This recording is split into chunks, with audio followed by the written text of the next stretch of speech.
Muy buenas, amables televidentes. El conversatorio de la Fundación Institucionalidad y Justicia del día de hoy cuento con la gratísima presencia de mi profesor, Alan Brewer Caría. Profesor, en nombre de la Fundación, una vez más, ya usted es un invitado sempiterno de la Fundación Institucionalidad y Justicia. Le agradezco, de verdad le agradezco que haya correspondido a la invitación al conversatorio de la FINJUS. Bueno, soy yo el que agradezco, Sergio Tulio, por la invitación, por la consecuencia, por la amistad, como decía en mi conferencia en el Congreso, por la acogida y hacerme sentir como si estuviera aquí en República Dominicana y en Santo Domingo, en mi casa. Qué bien, qué bien. Eso realmente me agrada mucho. Qué bueno que eso se logró. ¿Mm? Qué bueno que eso se logró, porque esas eran las intenciones. Sí, y desde hace tiempo. Así es. Gracias. Tenemos que hablar sobre el principio de legalidad, que muchas veces en muchos de nuestros países anda de su cuenta. ¿Cuál es el alcance de este concepto, de este principio? Bueno, el principio de la legalidad es la clave del funcionamiento del Estado de Derecho. El Estado moderno se montó sobre las bases del constitucionalismo y esas bases todas giran en torno al principio de la legalidad. Es decir, que hay una constitución que es una constitución producto de la voluntad popular, aprobada, que debe ser por el pueblo a través de sus representantes y por tanto es producto de la soberanía. Ya las constituciones no le vienen dadas por un monarca, sino por el pueblo que sustituyó la soberanía vieja del monarca. Esa constitución es la cúspide de toda la estructura del principio de la legalidad. Obliga a los funcionarios, pero obliga también a los particulares. Tiene potestades asignadas a los órganos del Estado y tiene derechos directamente asignados a los ciudadanos, de manera que el ciudadano puede decir, la Constitución directamente me protege, la Constitución me da derechos y la Constitución me permite controlar que los órganos del Estado actúen de acuerdo a lo que ella prescribe. Y esa es la base del principio de la legalidad.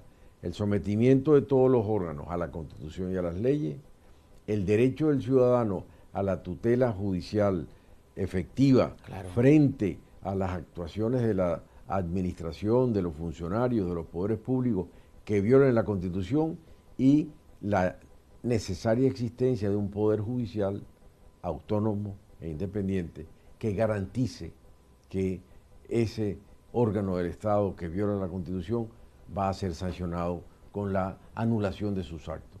Entonces, el principio de la legalidad es la base del funcionamiento del sistema del Estado de Derecho. Si no hay el principio de legalidad, no hay Estado de Derecho. Pero claro, eso implica muchas cosas adicionales. Claro. Necesitamos un poder judicial, no solo competente, sino autónomo e independiente, que pueda enfrentarse al poder, que pueda obligar al funcionario a dictar un acto administrativo que se niega a dictar. El juez es el que puede hacerlo. Que pueda anular un acto que sea inconstitucional, que pueda ordenar la realización de determinadas actividades cuando la administración se abstiene. Para eso es necesario un poder judicial autónomo e independiente. Esa es la pieza esencial del Estado de Derecho y del principio de la legalidad. Podemos tener en una Constitución todo escrito, las frases más elaboradas y más floridas, los principios, como son muchas de nuestras constituciones actuales, pero si no hay un poder judicial autónomo e independiente en el cual todos confiemos, esas resultarán frases floridas y más nada. Así es. Ahora, no es fácil porque a veces desde la sociedad se tiene la percepción que es verdad que desde nuestras constituciones están definidos esos principios, el de la transparencia, en fin. Sin embargo, la sociedad lo que ve es que muchas veces no es que no existan los mecanismos, pero no hay forma de que se puedan garantizar. ¿Qué es lo que está pasando en América Latina, en donde muchas veces estos principios se diluyen? Ha habido un grave problema de disociación entre lo que la construcción jurídico-constitucional establece, esas declaraciones constitucionales, esas obligaciones de los funcionarios, esos derechos de los ciudadanos establecidas en la Constitución y lo que pasa en la práctica. Claro, claro. Ahora, ¿qué pasa? Es la pregunta. ¿Qué pasa en nuestros países entre la estructura del poder, que en definitiva es la que conduce el Estado, y los ciudadanos? Progresivamente se ha ido alejando la estructura del poder y el funcionamiento del Estado del ciudadano. Y ya el ciudadano no encuentra, y ese es el tema más grave de lo que está ocurriendo, no encuentra un mecanismo de unión o de relación directa, un link, como dirían los de habla inglesa, entre las exigencias, las actuaciones, las expectativas, los requerimientos de la población. Porque en general hablamos del pueblo, pero el pueblo es todo un complejo, una compleja gama de organizaciones de todo tipo, desde individuos hasta organizaciones complejas. No hay forma en que esos requerimientos y esas expectativas realmente se reflejen en los órganos públicos. ¿Qué pasó? Ahí la pregunta que hay que formularse es, ¿qué pasó con los partidos políticos? Porque en definitiva, la unión son los interlocutores, entre el requerimiento y las expectativas, los deseos, los derechos de la sociedad y el Estado tiene que ser a través de los partidos políticos. Partidos políticos en algún momento, en partes de la historia de nuestros países, partidos políticos poderosos, partidos políticos con una ideología relativamente definida, de manera que los ciudadanos, las personas se pudieran sentir con afinidad a determinadas corrientes, más o menos claramente identificadas. Partidos poderosos, por tanto, que además tenían una ideología definida y que podían generar a la población la expectativa legítima de que lo que las personas que estaban afiliadas a ese partido se reflejara en el Estado, en la actuación del Estado y volviera como satisfacción de esas expectativas y necesidades a la población. Ahora, ese canal se ha roto, lamentablemente. Los partidos se han descuartizado. Totalmente. Ya no tenemos partidos fuertes, con una ideología definida. Tenemos, en lo que antes era un partido, 5 o 6 partidos diluidos que son más bien grupos... Que lo dirigen cúpulas. Por eso, grupos de electores. Sí, Más que partidos, son grupos de electores en facciones, buscando apoyar a un candidato a otro, a una persona a otro, y se les olvida de la ideología, se les olvida la satisfacción de esas expectativas de la ciudadanía, del pueblo, y más bien aparecen como mecanismos establecidos para tomar posesión del poder. Totalmente de acuerdo. Pero sin que tengamos los ciudadanos la seguridad de que una vez que lleguen al poder, todo eso se va a reflejar hacia abajo. Entonces, el gran problema que hoy tenemos es esa disociación entre el aparato del Estado, la obligación central del funcionario y de la administración de servir al ciudadano. A veces llegamos a situaciones extremas donde el aparato administrativo, en lugar de tener esa cualidad de servicial, de que la administración está al servicio del ciudadano, a veces hemos llegado a la situación en algunos países de que la administración dejó de estar al servicio del ciudadano y está al servicio de la propia burocracia. Totalmente. Que se satisface a sí misma. Se vive reciclando también. Y dicta resoluciones para ellos mismos. El pueblo es marginado. Entonces, esa disociación es la parte que más preocupa en estos tiempos. Entonces, las constituciones pueden decir de todo. Pueden tener no solo principios jurídicos, sino sustantivos de derechos y de obligaciones del Estado en materia social, por ejemplo, pero nada llega a la población, o llega muy poco, o llega marginal, o llega cuando la burocracia, que tiene su propia forma de retroalimentarse, llega a buscar alguna necesidad a nivel local. Y entonces, por intereses de control del poder, va y busca votos o divide votos. Y realmente ahí está el grave problema que tenemos en general en América Latina. Totalmente de acuerdo. Ahora, evidentemente que lo que usted plantea, que es así, sin lugar a dudas, aparte de que es evidente, es un debate ya que se comienza a dar de una manera sincera entre, por ejemplo, países como los nuestros, no deja de ser preocupante, por ejemplo, y volvamos a la Constitución, porque siempre tenemos que volver a ella. Cuando uno lee ya las constituciones en América Latina, ya los estados dejaron de ser liberales y ya son estados democráticos, de derechos sociales, en fin.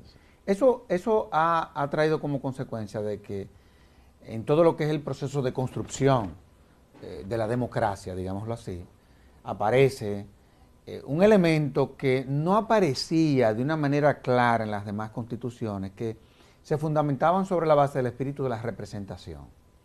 Ahora aparece el componente que tiene que ver con la participación de la ciudadanía en todos estos procesos de construcción de políticas públicas. En fin, el ciudadano, la Constitución lo coloca, yo diría que en un lugar relevante.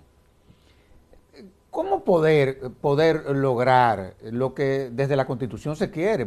Porque la verdad es que, como usted dice, no hay una conexión, o sea, no hay absolutamente nada. Y eso es motivo de una gran preocupación. Está afectando la democracia. Pero aquí mucho. Ahora, para terminar el tema de los partidos políticos, que es un elemento central. Totalmente, allí, claro. Ese debate no se ha dado totalmente. Y ese debate es el que tiene que llevar a que los partidos políticos reaccionen. Porque esa disociación entre el nivel político y la ciudadanía, que antes el vínculo era el partido, se ha roto y los partidos no se han dado cuenta. No. Lo grave es eso. No. Y eso ha ocurrido en historias de nuestros países y pasó en Venezuela. En Venezuela los partidos se suicidaron. Pero se han llevado de encuentro a todo el mundo. ¿Ah? Se han llevado de encuentro a todo el mundo. Sí, pero es que no es que se suicidaron. Ese es el temor que nosotros tenemos. Se suicidaron por incomprensión de su obra. Claro. Los partidos fueron los que democratizaron al país en Venezuela. Y los partidos, al final de los 40 años de democracia, ignoraron su propia obra. No se dieron cuenta de lo que habían hecho y seguían manejándose como que si hubieran estado 40 años atrás. Y se desmoronaron. Sí. De manera que el fenómeno del señor Chávez fue producto de esa crisis. Claro. No fue que él provocó la destrucción de los partidos, no, los partidos se suicidaron y de ese vacío surgió el primer mago que pasa por el pueblo ofreciendo villas y castillos y allí todo el mundo salió corriendo. Entonces, el debate hay que buscar darlo. Los partidos no pueden seguir suicidándose, no pueden seguir ciegos frente a la realidad, los partidos tienen que reaccionar, si no, corren el riesgo de ser barridos. Y si se barren los partidos, pues no hay forma de organizar una democracia. No hay forma. Porque no hay democracia que pueda funcionar sin partido. Definitivamente. Es decir, volvemos a la segunda parte de tu pregunta, si no hay representatividad, no hay democracia. Claro. Y ese cuento, que ni siquiera vamos a decir que es cuento chino, pero de cualquier tipo, de que se va a sustituir la democracia representativa por una llamada democracia participativa, que han empezado a vender magos por todos nuestros países. Eso es peligrosísimo. Eso no solo es peligrosísimo. Es peligroso. Es un gravísimo error. Antes, años atrás, había participación por los partidos.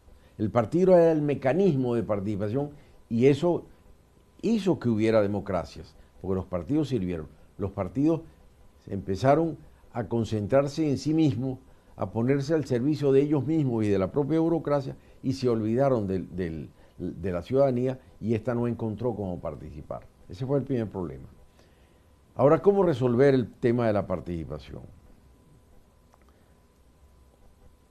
No es cierto que se pueda pensar que la democracia pueda ser solo participativa y que hay que acabar con la democracia representativa como se empieza a vender en toda América Latina.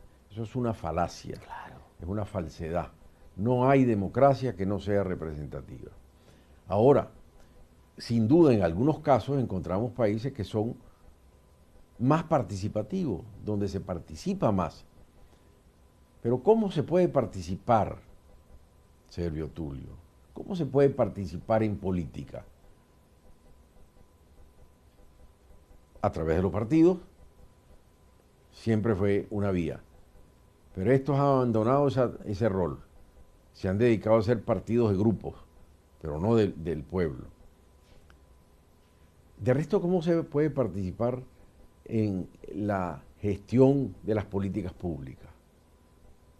Bueno, una sola forma, no hay otra. Acercando el poder al ciudadano. Claro. Para que el ciudadano pueda participar, tiene que tener cerca el poder. Pero no nos hemos dado cuenta de eso. Y yo siempre me pregunto, ¿por qué este afán en América Latina, de todos los políticos, de todo el que entra en política, de decir hay que hacer más participativa la democracia y así tratar de arrumbar la democracia representativa? ¿Cómo se puede hacer más participativa de la democracia? El discurso de la participación es un discurso de los países pocos desarrollados democráticamente, Claro, de América Latina. Claro, claro. Pero usted vaya a Francia, vaya a España, vaya a Europa en general, ahí nos hablan de participación en la forma tan desesperada como nosotros hablamos en América Latina. Ahí no va a encontrar usted un político en Francia hablando de la democracia participativa. No existe. ¿Por qué no existe? Porque la democracia es esencialmente participativa, la tienen en las venas sin darse cuenta.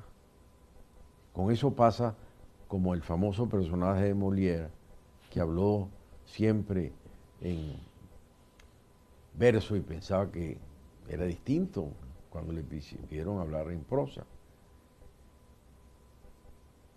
La democracia participativa es de la esencia en los países con democracia desarrollados porque esa se produce a nivel local. Yo a veces le pregunto a los alumnos, ¿cuántos municipios hay en su país? En general la gente no lo sabe. En nuestros países de América Latina hay muy pocos municipios, en los países. Pero a veces les pregunto, bueno, comparamos América Latina, ¿cuántos municipios hay en su país? Y vayamos a Europa. Democracias establecidas, ¿cuántos municipios hay? Yo le puedo hacer la comparación con Venezuela. Venezuela con 1 millón de kilómetros cuadrados tiene 338 municipios. Y mucha gente dice, no más municipios porque es crear más burocracia. Y entonces les he dicho, mire, un país con la mitad del territorio de Venezuela, como Francia, que tiene 500.000 kilómetros cuadrados, tiene 34.000 municipios. Nosotros tenemos más que Venezuela. Nosotros tenemos 500 y pico y tantos municipios. Entonces, y tenemos 48.000 kilómetros. Venezuela es 20 veces más grande que nosotros. Entonces, ¿cómo vamos a hablar de democracia participativa claro, en un país de esa magnitud con 300 municipios? Por supuesto que no lo hay. Claro, y se les olvidó deliberadamente, porque el objetivo en Venezuela era destruir la democracia representativa, no crear la democracia participativa, se les olvidó que para crear una democracia participativa lo que tenían que crear era más autoridades locales, llevar el poder cerca del ciudadano, que el ciudadano pueda participar directamente en la gestión de los asuntos que le interesan. a un ciudadano en cualquier pueblo de Francia o de Estados Unidos, ¿qué le interesa? Que el servicio de emergencia funcione en su población, que el autobús escolar pase por donde tiene que pasar a la hora que tiene que pasar. Esos son los temas de la participación. Y para cambiar una ruta de un autobús se hace una audiencia pública y la gente va y discute. Claro. En cambio, en nuestros países, un municipio tan lejano, simplemente no hay forma de participar y se le olvida a la gente que la única forma de poder participar y hacer una democracia participativa es acercando el poder al ciudadano, y acercar el poder al ciudadano no es otra forma que crear autoridades locales lo más cerca del ciudadano, bien cerca, bien abajo, de manera que cada quien pueda tener el acceso al poder. Si no hay ese vínculo entre el poder cerca del ciudadano y el ciudadano, este es huérfano. ¿Cómo va a ir a participar en lo que está haciendo el Ministerio de Educación? ¿Qué mecanismo no puede haber? Vamos a decir el Ministerio de Educación, el Ministerio de Transporte, lo que sea. ¿O el de salud? Un ente de salud a nivel nacional. ¿Cómo va? En cambio, sí puede participar si la autoridad local es autónoma, tiene servicios de salud local, el dispensario, ahí sí el ciudadano tiene esa relación directa. Entonces, esa es la única forma de hacer una democracia participativa, es multiplicando las autoridades locales, descentralizando políticamente el país, acercando al ciudadano, el poder al ciudadano, y no en absoluto pretendiendo eliminar la representación. Totalmente de acuerdo. Inclusive esa es la lógica de la Fundación Institucionalidad y Justicia, que somos una institución de la sociedad civil con una visión de Estado, y que estamos conectada con instituciones, aportando desde el punto de vista de aportes técnicos en todo lo que son procesos de formación de leyes. Bueno, este foro es una contribución, ¿no? Claro.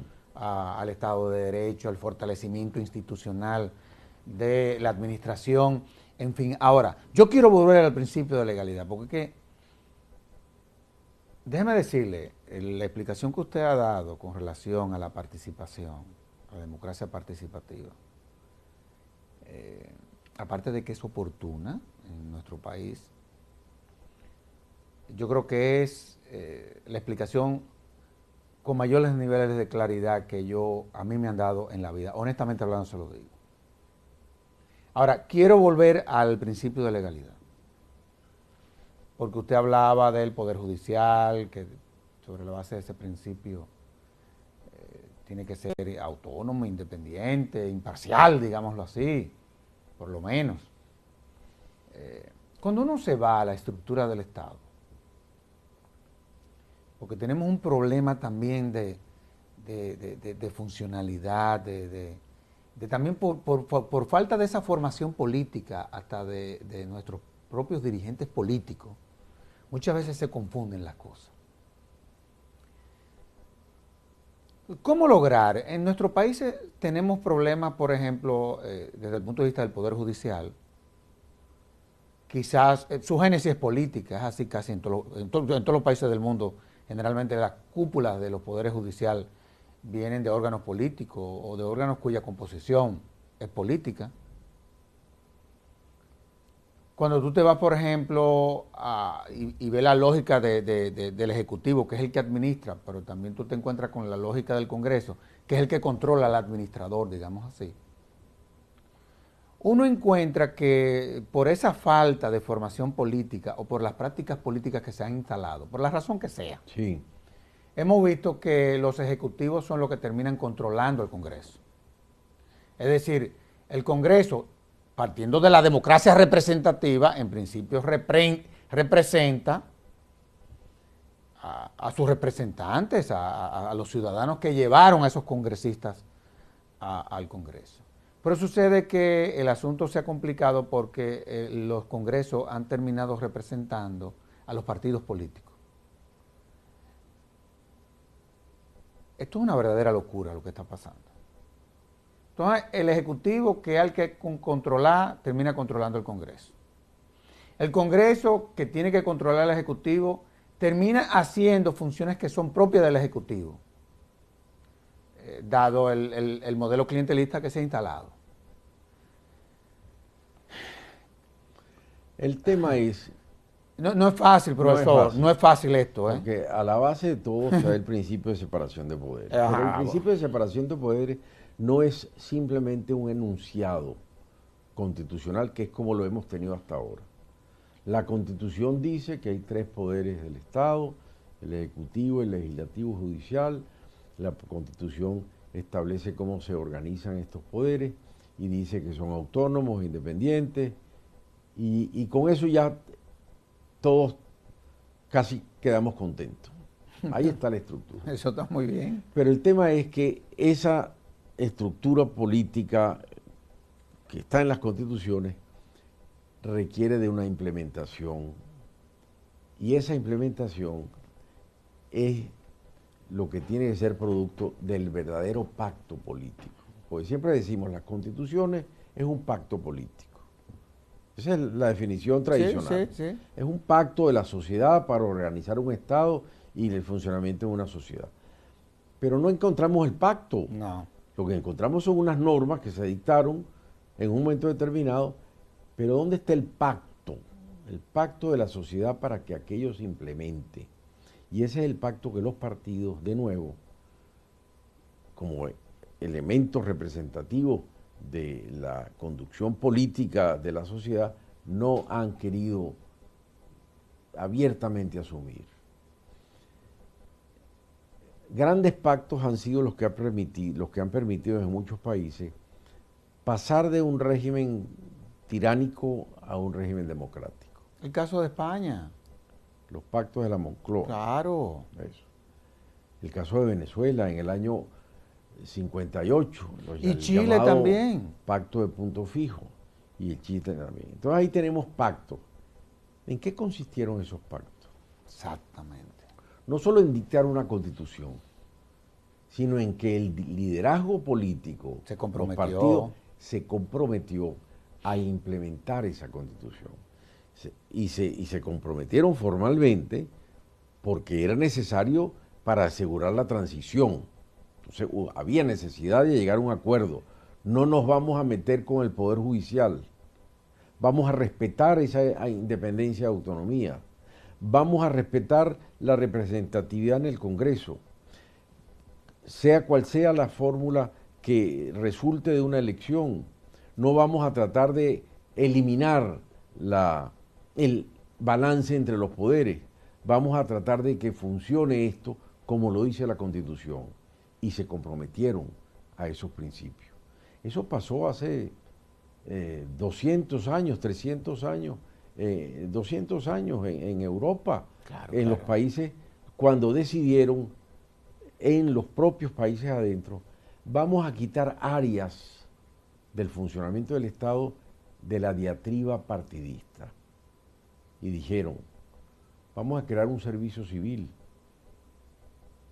un cuerpo de funcionarios públicos fijo, permanente, de alto nivel, que conduzca el Estado en su maquinaria cotidiana. Ahí están los altos funcionarios franceses, los que emanan de la Escuela Nacional de Administración Pública. Que es la escuela más emblemática del mundo. En el caso de los funcionarios ingleses, un cuerpo de funcionarios que cambia el gobierno, cambia el partido, es otra tal, pero esa maquinaria es la que asegura que el Estado funcione. Y eso existe porque hubo ese pacto político entre todos los partidos de que hay áreas que vamos a sacar fuera del reparto de partidistas.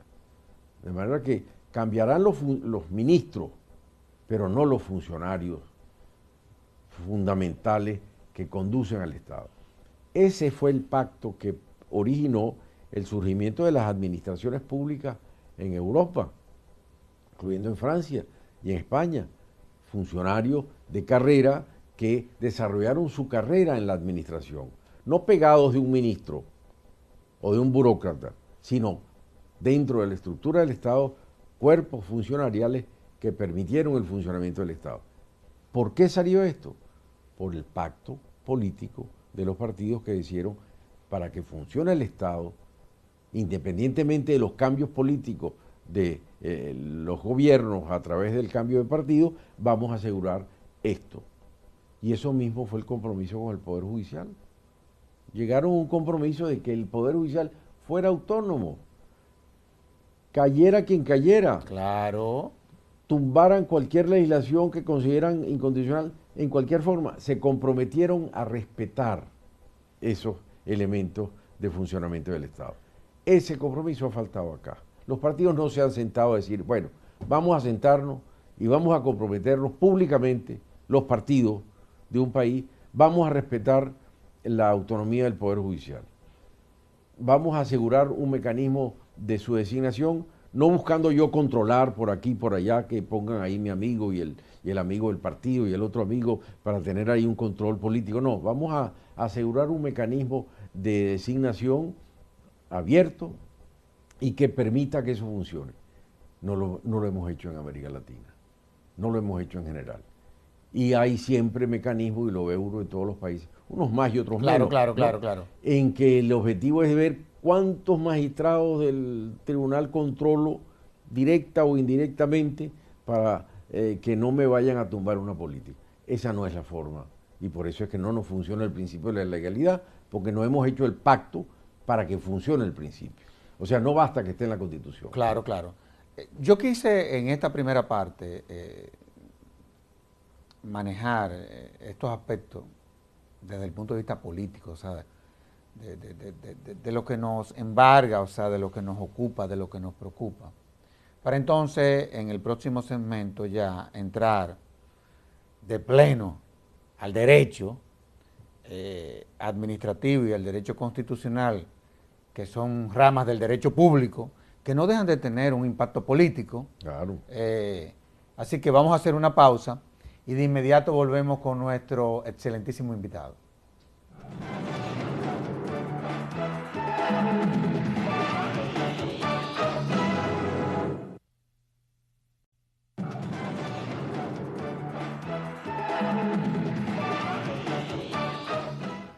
Profesor, usted es un experto en derecho público.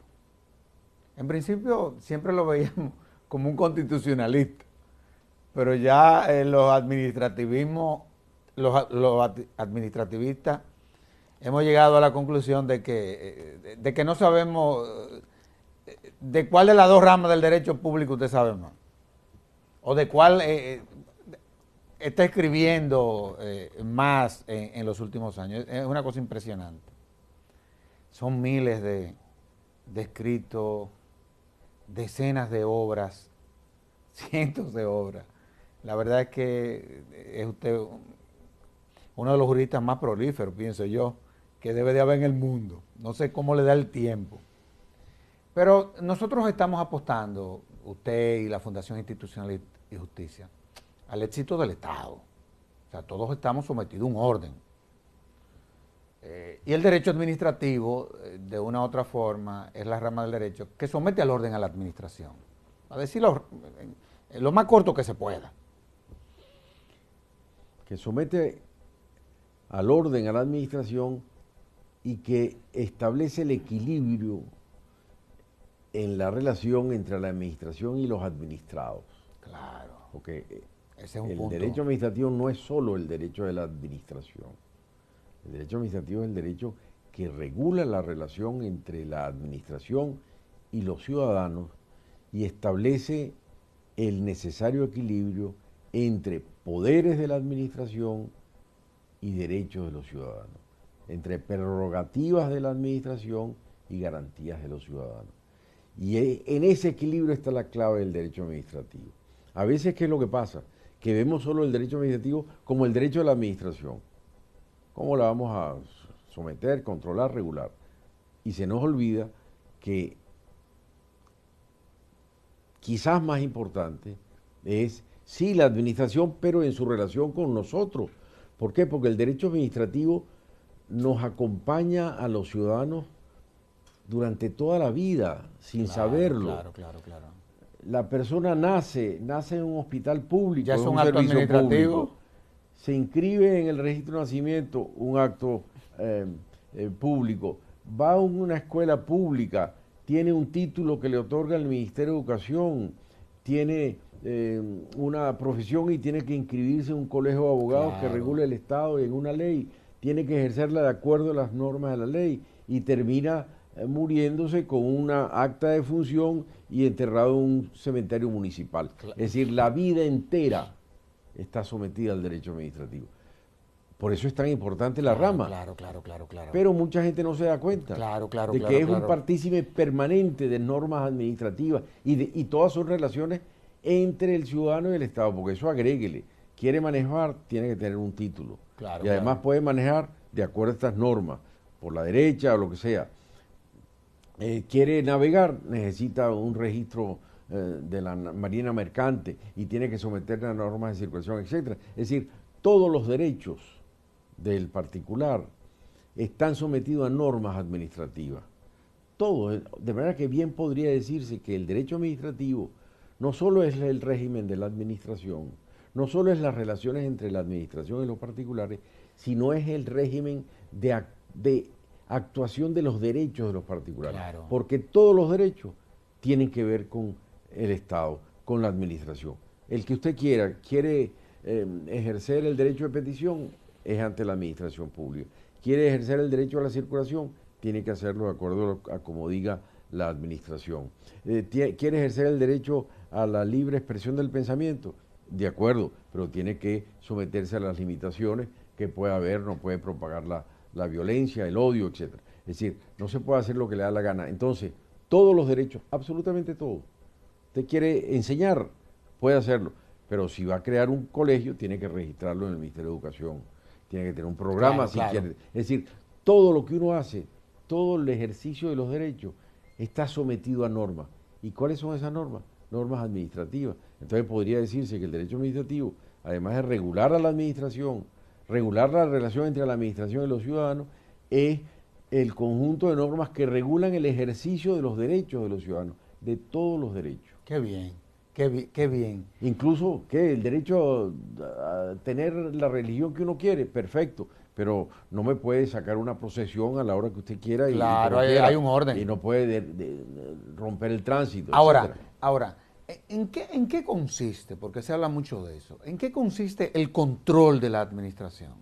Bueno, que en esa relación entre poderes del Estado y derechos ciudadanos, no puede el poder del Estado imponerse, atropellar el ejercicio de los derechos de los ciudadanos. Ese poder del Estado está sometido a reglas.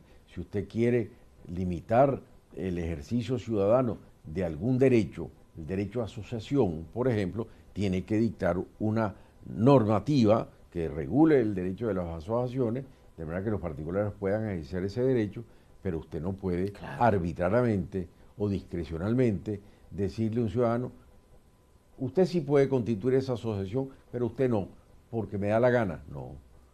No puede actuar arbitrariamente, tiene que actuar conforme a la legislación que se dicte y ese es justamente el control. Si la administración actúa fuera del ámbito de las normas establecidas, el derecho ciudadano entonces es a controlar esa actuación ilegal o arbitraria o ilegítima de la administración. ¿Y ante quién? Ante un juez. Y ahí viene lo que hablábamos antes. Ese juez tiene que ser independiente, que pueda ser capaz de decirle a la administración, usted cometió una ilegalidad, ese acto es nulo, y ese funcionario que lo dictó es responsable de los daños y perjuicios que causó esa ilegalidad en relación a un particular. Esa es la gran virtud del control del Poder Judicial y que pueda ser un poder que pueda tener la capacidad de eso, anular, condenar e incluso decirle a un funcionario, usted ha omitido dictar el acto al cual tiene derecho esta persona. Usted va y pide un pasaporte y no se lo emiten. Bueno, usted tiene derecho a ir a un tribunal a decirle, ordénele al funcionario que me emita mi pasaporte. No es libre él de hacerlo o no. Entonces, para que eso pueda existir, hay que tener ese pacto que asegure que ese juez puede tomar esa decisión, ordenarle al funcionario y que el funcionario va a cumplirla.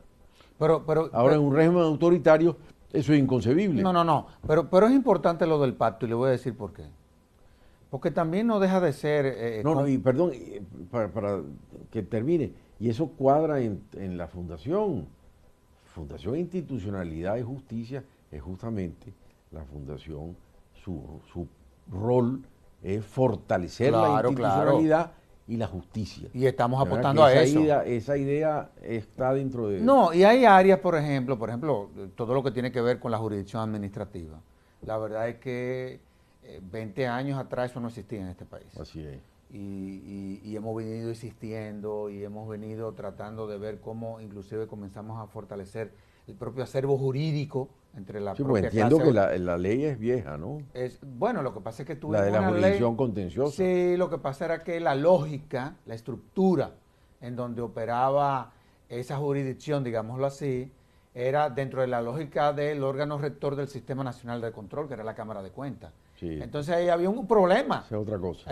Ahí había un problema. Entonces, cuando realmente hemos comenzado a sentir los efectos, digamos así, de la jurisdicción, es a partir del 2007 con Claro. la ley Y eso en donde tiene, Olivos Rodríguez Huerta jugó sí, un papel claro. monumental. Y eso tiene que ver con la participación, volviendo al inicio. Claro que sí. ¿Por qué? Porque si el ciudadano sabe que frente a una ilegalidad, él tiene posibilidad de ir ante un juez, él personalmente, y pedirle al juez que corrija el error, esa es una de las formas de participación más claras. Claro. Yo recuerdo que fuimos a España y tratamos de ver, como nosotros no teníamos consejos de estados aquí, el modelo francés era muy complicado, o sea, nosotros poderlo implementar partiendo de la estructura judicial, ¿verdad?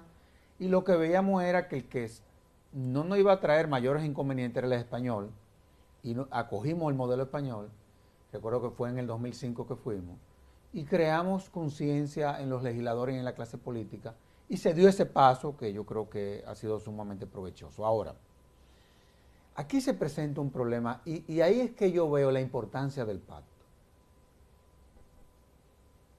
Porque es que el impacto del derecho administrativo, los desprendimientos son dolorosos. O sea, cuando el Estado se tiene que desprender de prácticas indebidas, Claro. es complicado, le duele mucho. Pero, y cuando Por eso es el pacto. Sí, y fíjese que digo el Estado. Porque muchas veces el propio derecho administrativo hay que aplicárselo al propio Poder Judicial. Sí, claro. Y muchas veces la jurisdicción administrativa tiene que anular actos de instancias que están por encima, desde el punto de vista jurídico, jerárquico, de esa jurisdicción administrativa. Claro. No es fácil, ¿eh? No es fácil. No es fácil. Pero por eso es el pacto. Si Por no e- hay un pacto de la sociedad y de los actores políticos en que eso de repente no sirve. Yo creo que esa es la clave. Ahora, hay una práctica que se da en todos nuestros estados, porque que son traviesos a veces, ¿eh? Son Sí. medio traviesos. Y es el silencio administrativo. Que la verdad es que muchas veces desencanta, duele y desilusiona al que hace la petición, en fin.